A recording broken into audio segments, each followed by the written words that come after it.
2-3 বার ফল কাটা হয়ে গেছে অলরেডি। আবার দেখুন এই যে নতুন নতুন ফুল এসছে। ওই দেখুন ওই সাইডের দিকে ড্রাগন পেকে আছে। এই যে আবার নতুন নতুন ছোট ছোট ফুল এসছে। এই ড্রাগন ফল ধরেছে।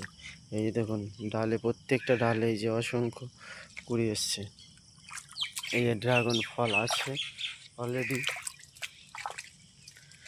এই যে ফুল এসছে একটা গাছে, ফের এখানে ফল পেকে আছে, আবার এখানে ফল এসছে, ফুল আছে, প্রচুর ফুল এসছে অলরেডি।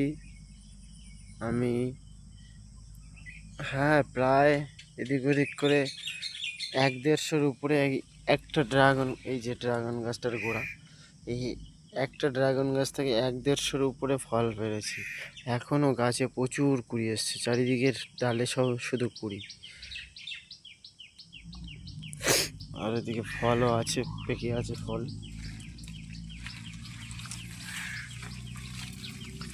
এই দেখুন এই যে পাকা আছে, ওইদিকে ফাঁকা আছে, ওই একটা পাকা, ওই একটা পাকা, ওই একটা পাকা, ওই একটা পেকেছে। এই গাছটা 1 বছরের গাছ, মানে গত বছর লাগানো। এতেও ফল এসছে, একটু ফলের পরিমাণ কম। আর ওটা 2 বছর 3 বছরের গাছ ওটা। এটায় ফুল অসংখ্য ফুল এসছে। এই যে ফুল এসছে, আবার ওই যে ছোট ছোট ফুল আসছে এই রকম।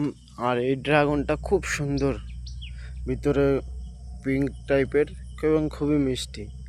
এরকম ড্রাগনের চারা যদি কারোর লাগে যোগাযোগ করবেন। জয় হরিবল।